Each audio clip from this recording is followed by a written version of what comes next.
Halo Infinite has been marketing nothing but its multiplayer all summer, but finally,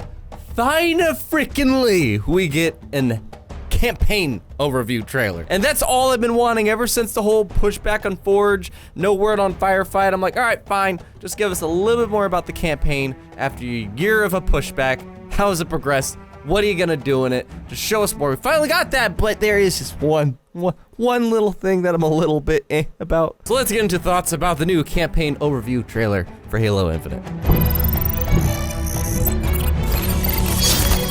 So Halo Infinite is my most anticipated game of the year. Not since Kingdom Hearts 3 have I had so much hype for something, and boy, I thought this campaign overview was like, I don't know, gonna be like a vidoc, because the other things that say overview was very much vidoc style things. There was one for multiplayer, there was one for PC, and this was kind of one of them with the narration over it, but it was just straight up exactly what I hoped for. What I really did hope for, which is, here's what the campaign is. Here's the stuff you can do, how you can do it, what's going on. You know, it really is an overview of what we can expect from the Halo Infinite campaign, and there was a lot of cool stuff I did really freaking like in it. This might seem really little, but I love seeing Marines. I have been waiting to see, even if it's just a shot or two, I want more, but interacting with Marines, and you get to see Chief save a camp of them, you know, and they have no armor, they're just in their basic, you know, shirt and pants, and even hearing the interaction, Chief, is that you? And then he's just like, don't worry, you're safe now. I love that. I want to see more of that, and I also want to see that we will be fighting with Marines in this game, not just when we save them, you know. I want to see that we have a lot more opportunities to fight alongside Marines in this game, because I don't want to be alone the whole time. I get that they are echoing Halo 1, but even in Halo 1, there is a lot of times where you are fighting alongside Marines, and I want that to be a part of the actual base campaign and not just side stuff. But you get glimpses of that if you look carefully. Like, there's an FOB spot where, you know, if you take that, that's where you can request vehicles, which, yes, we see that happen, which of course, if this is going to be as open and expansive of a Halo as they claim, of course, we're going to be able to request vehicles. There was a little bug there. There is a couple things I saw, little tiny pop-ins and things that I don't know if they'll get fixed. They did say they want to show the campaign when it is basically complete. So here we're having that look. But yeah, when the vehicle gets dropped off, you see there's cables, which is cool. And then all of a sudden the cables are gone. I'm like, okay. But yeah, at these bases, you can request vehicles and I think like get certain resources for things, probably get certain weapons. You know, it's kind of probably to set yourself up, because it is also a fast travel point, which the multiplayer flight tests confirm that there is fast travel if you go to the menus. And you might be thinking like, oh, is the graphics a lot better? Don't you think the graphics are like worlds better? No, not really, in my opinion at least. It doesn't seem like it is worlds better than what it was, and that's because I didn't think the base graphics were that terrible, to be honest. I just thought there was a good deal of shading and little textures and stuff that they could have added, but they've done that. They have added the better shading and better textures, and that's all it really needed. You know, ray tracing will come after launch, apparently. At least they said it will for PC. I hope it does for series consoles, but it looks good enough to me. That's fine. But the environments are gorgeous. Yes, it does kind of, that's the tease as to what my big con with this trailer was. But in terms of the positive side, the environments do look a lot better, or at least we got to see a lot more, you know? Like, there's specifically when you get to a banished outpost that you're claiming, oh my goodness, it is so full of, like, you know, just little structures and I don't know, tubes and stuff. There's just a lot of stuff in these places, and I really like that detail. There's another shot where Chief is kind of falling into what looks like a kind of taken over land. Like, the land is no longer green here. The banished have kind of claimed it as their own and maybe, you know, wiped it a bit of life. It's got a bit more of a barren look to it, and I really like that, but also there's just a ton of little things. It looks like you're diving into Halo Wars 2's banished bases. It looks good. And we even got a lot of new stuff too. Like, yeah, I haven't talked about the story yet, but honestly, I just got enough of the story. The writing does seem decently better here, you know. I like that Chief had his little quip of, oh, I like it, you know, like, that's cool. And this new Cortuna AI, I love how she seems honestly like the most innocent. Like, it's Cortana as a child. It really does seem like Cortana as a child, so innocent.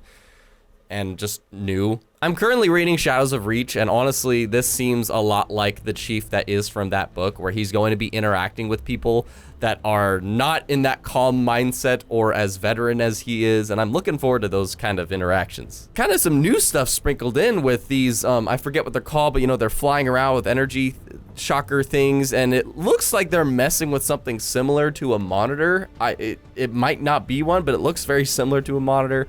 Got some foreigner girl that seems a lot like a didact-like thing, but we'll see. I don't know. I'm really curious, and I'm happy to see some, you know, foreigner stuff.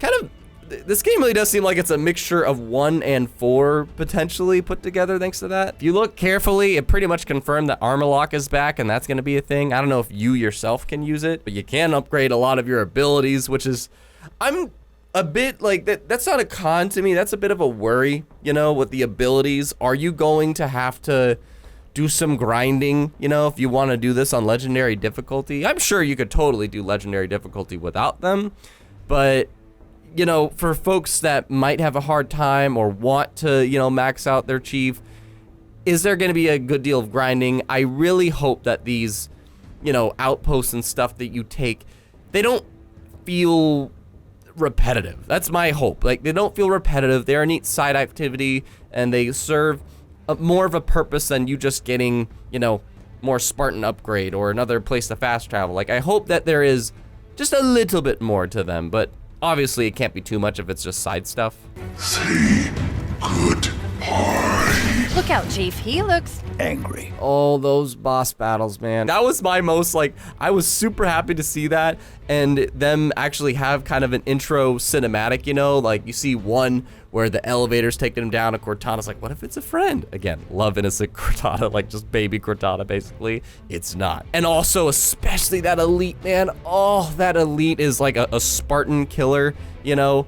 And he's got his robot arm, but he's introduced in a cinematic. And I appreciate that. I was really hoping these bosses wouldn't just be like, you know, oh, take down that guy. We'll probably still have a few of those, but I hope like throughout the campaign, it looks like in these cutscenes, we are introduced to these leader figures. That excites me, that they are actually introduced in cutscenes instead of just, oh, kill that dude, okay. My one and only big like worry about this game, it kind of goes with the tower stuff. I don't want anything to feel repetitive. And when you look throughout this whole trailer, it is indeed all throughout the Pacific Northwest biome that they stated that's the core of what they want Halo Infinite to look like. They want it based off the Pacific Northwest, which is what the original game was too. But you know, it's nice when you have multiple places you go. One of the reasons I truly like Halo 3 is probably never going to be dethroned as my favorite campaign. We'll see. It's because there's so many different places you go. There's a desert, there's a snowy spot, there's kind of a very Pacific Northwest-like place there. There's a jungle, you know, there's so many different places you go, and I really appreciate that because it keeps you kind of just different variety of things. But in this game, all I am seeing and feeling we're gonna experience is just that Pacific Northwest biome.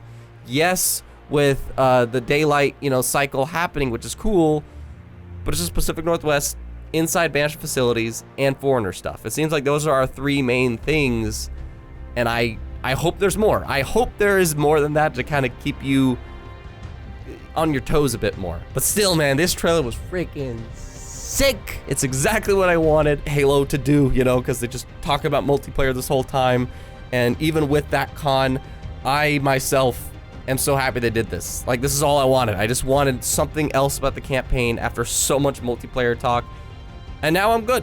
Like, I'm looking forward to the Inside Infinite, but I'm feeling good. I love chatting with you in the comments. Seriously, it's like an open forum down there, so let me know, like, what was your favorite part of the trailer?